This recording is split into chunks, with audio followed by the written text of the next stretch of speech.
What we have is a serious, terminal perhaps, case of projection. And by that I mean the craziness of pointing a finger at somebody else when you fundamentally have those problems yourself. So here's Hillary Clinton's latest quotable quote. It's quotable not because we like it, but because it defines exactly where she is and where many of the Democrats are, which is absolutely insane. So here's the quote. "You cannot be civil with a political party that wants to destroy what you stand for, what you care about. That's why I believe if we are fortunate enough to win back the House and or the Senate, that's when civility can start again." End of quote, right? So we have Maxine Waters, and part of what I put in my thumbnail is we have Maxine Waters and many others who are actively calling for impeachment of President Trump. Now, there are times or places where impeachment, or at least consideration for impeachment, or a committee meeting about impeachment would be in order. Whether or not the Bill Clinton impeachment process was valid is a tough call. Whether or not the impeachment process that had begun with Richard Nixon was proper is maybe closer to a call than it was.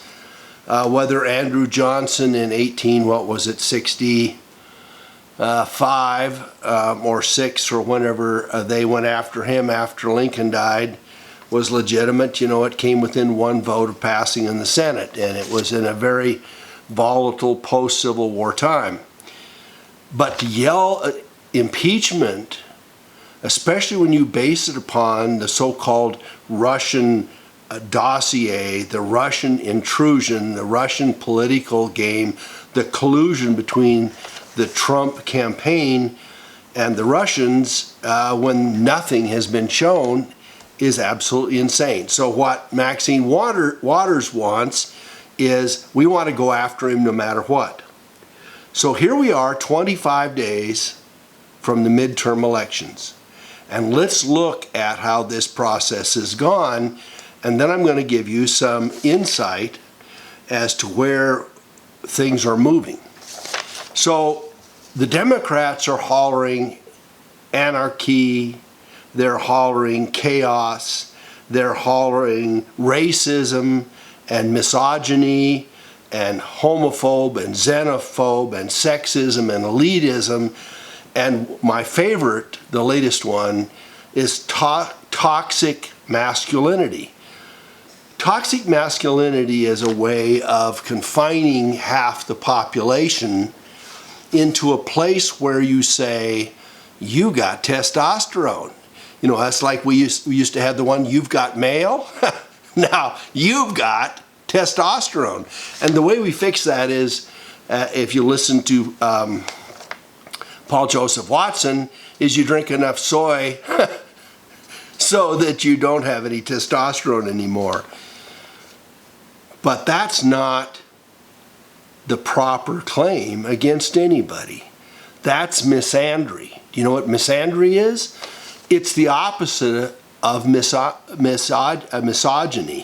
Misandry is the opposite of misogyny. I'll get it right here yet. Hating women is misogyny. Hating men is misandry.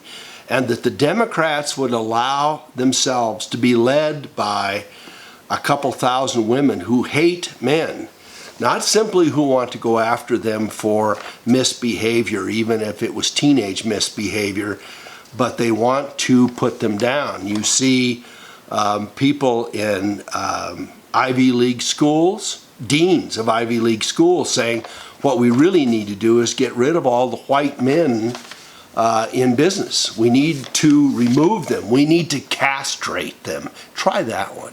We need to castrate them. Is that like removing ovaries? I mean, how crazy can it get?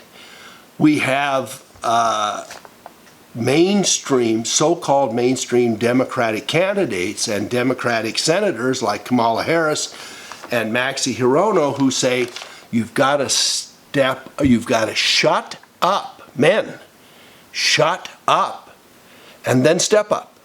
It only counts, your presence only counts if you're mute.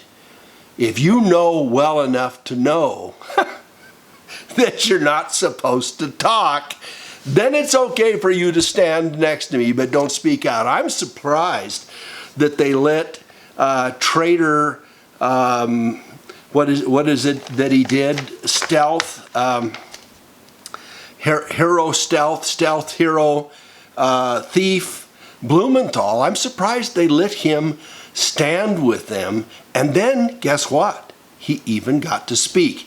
Now, did that mean that somebody had a hand in him and they puppetized him so that he said what he was supposed to say? I don't know. But if you happen to be from Connecticut, you should probably understand and appreciate that your United States Senator has been puppetized, right?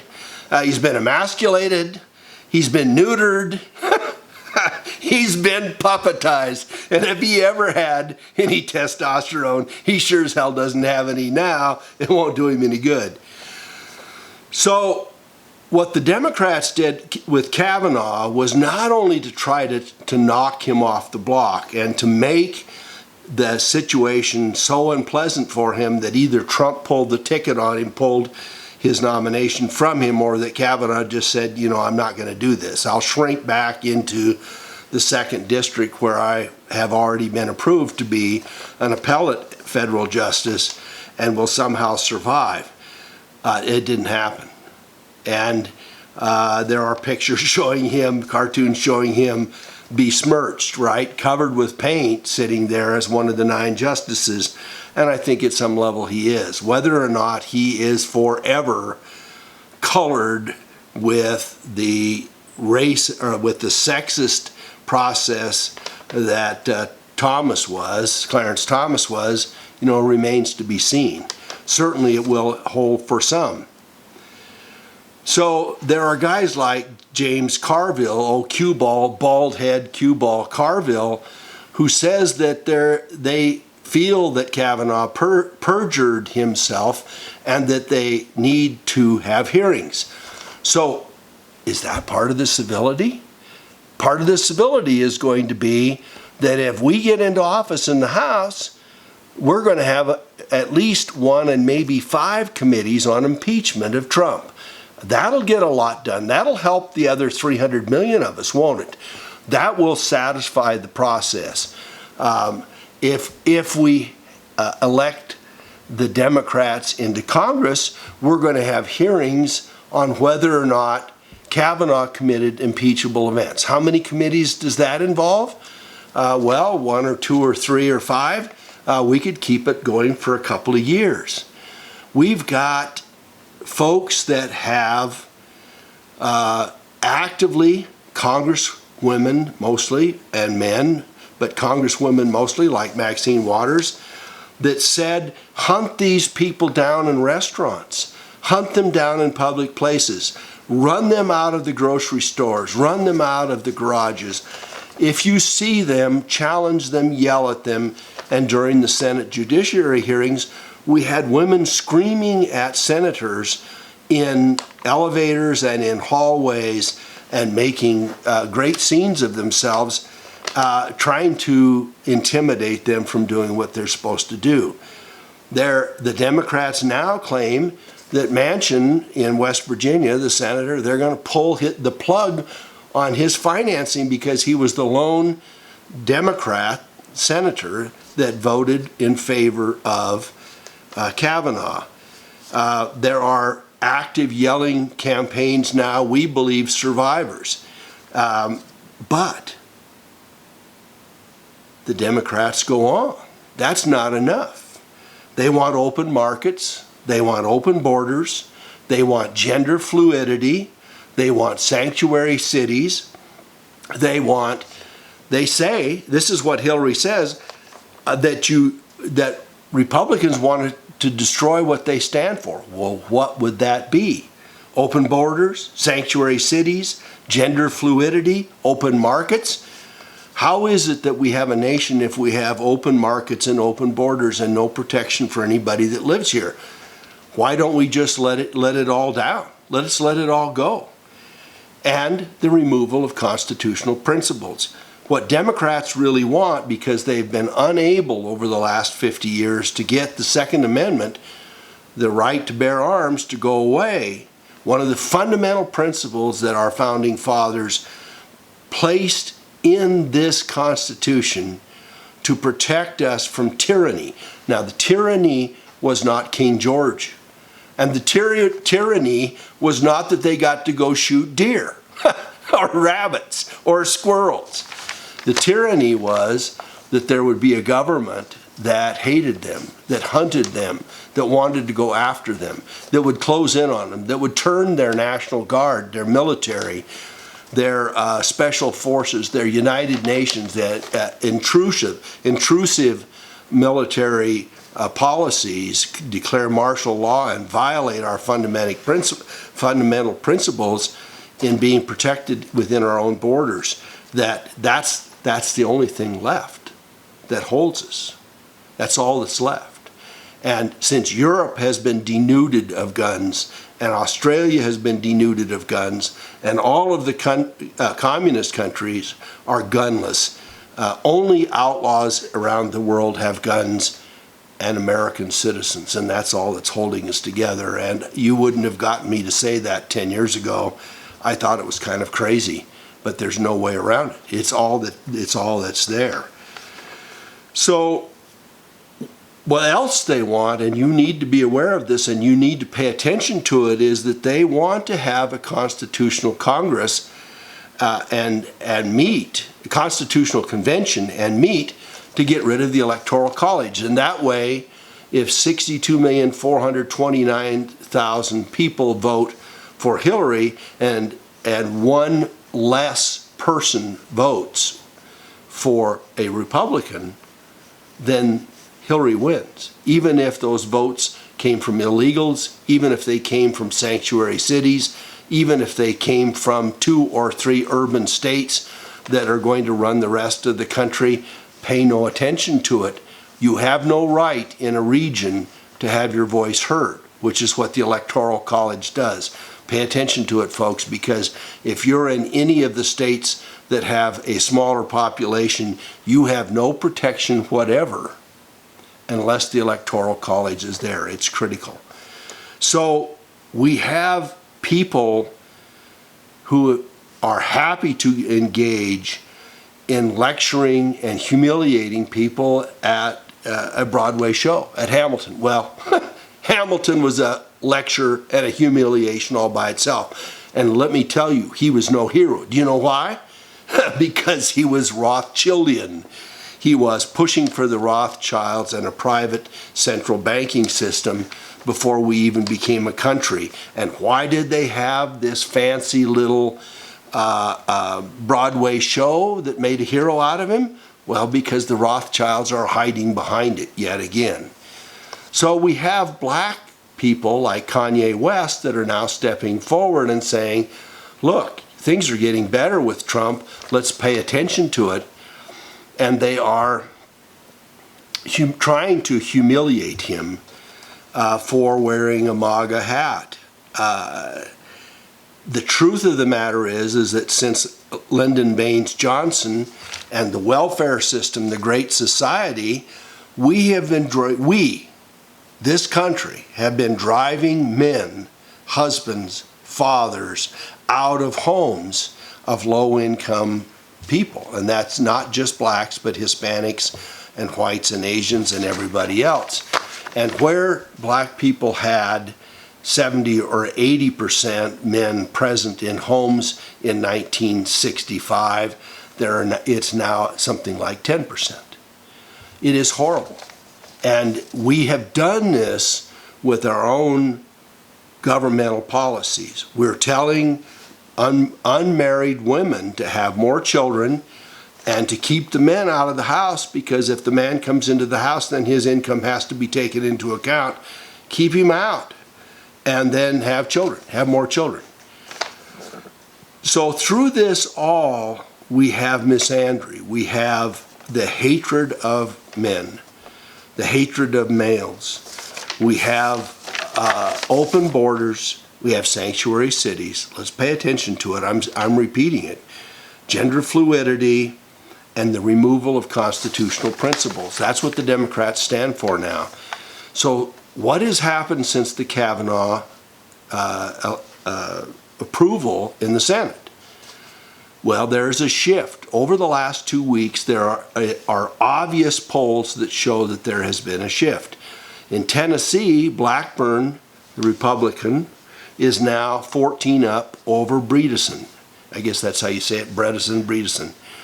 And that was an up in the air contest. In Texas, Cruz has gone from 3 or 4 ahead of O'Rourke to 8 or 10 ahead of O'Rourke.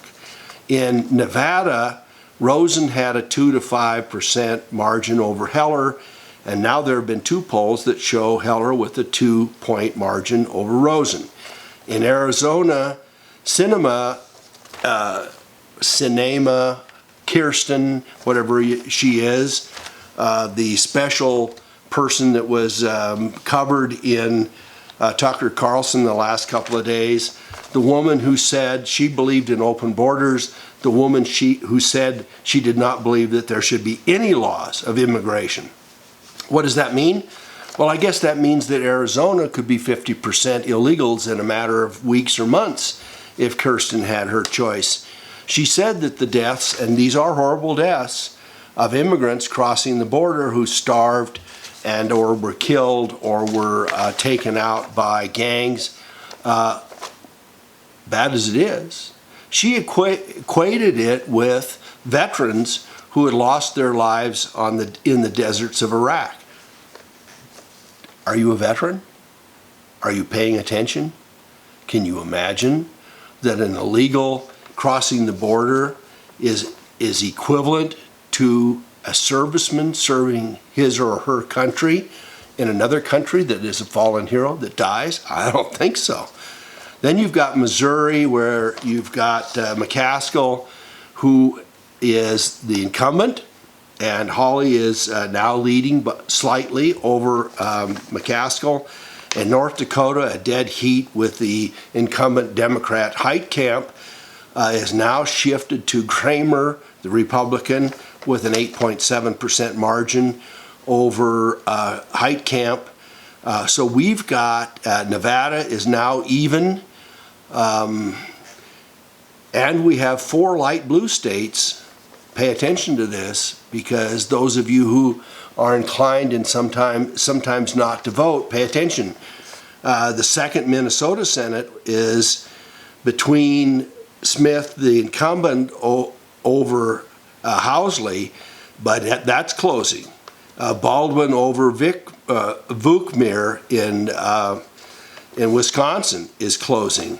In West Virginia, there hasn't been a poll in 3 weeks, almost 4 weeks. Did Manchin gain anything by voting for Kavanaugh over Morrissey? It was at 9.4%. My guess is it's closer to 3 or 4%. And Menendez, which I find fascinating, this is the guy that was charged with corruption. He's got links to sexual misconduct.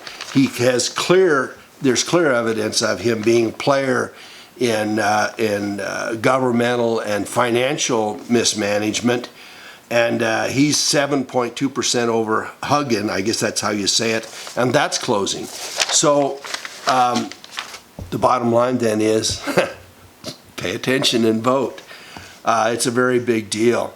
And what I want to say to you about this whole thing is to take a look at the projection of this. Take a look at the fact that the Democrats want to flip their own aggressiveness, their own sexism, racism, misandry, cheating, government problems, calling people having toxic masculinity, harassment, anarchy, intimidation, thuggishness, and agents of mayhem, calling people out and inciting them to commit civil disobedience and to make others in our community, other viable citizens in our community, have to hide behind closed doors or get bodyguards to even go out for dinner.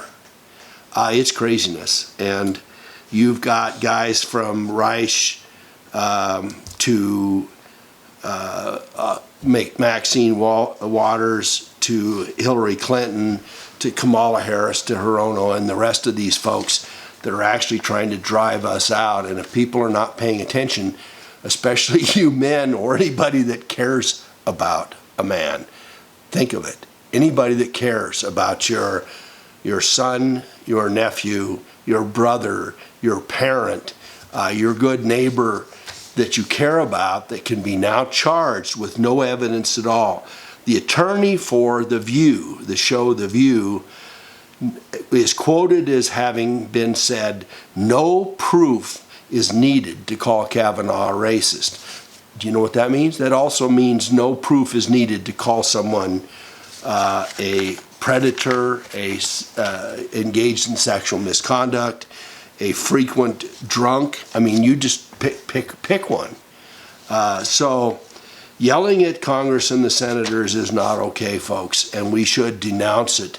And the Democrats should step forward and say, we believe in civility, and we believe in decorum, and we believe that people, our people, should follow the laws like everybody else, and that we all ought to be able to live here. And when that's not the case, then why do we elect them?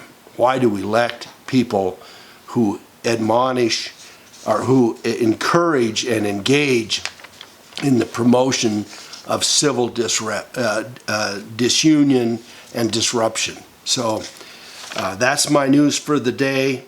This Senate business has become very interesting. There are 25 days till the election. Pay attention and make sure you vote. Get everybody else out to vote. It does, in fact, matter. I know many of you who listen to me occasionally are not necessarily Republicans, nor have you always been a Republican. And I want to tell you, I voted for Democrats too. I had a United States Senator that I flew from city to city during the campaign in the 70s, a personal friend of mine who was a seated United States Senator, a Democrat, a very good friend of mine. So did I favor him? Of course. Did I like him? Yeah, I did. And so we are free to vote. That's why voting is here. This time, however, the Democrats need to know that civil disobedience and calling people names and projecting your own racism and sexism is not okay. And we need to tell them that in spades, and it needs to be the hugest red wave that has ever happened. I would normally vote and check the person. I'm voting all red this time, and it isn't because I know or care about the people that I'm voting for. I just need to send a message, and that message is bigger than any of these candidates. Thank you for watching. If you like it, give me a thumbs up.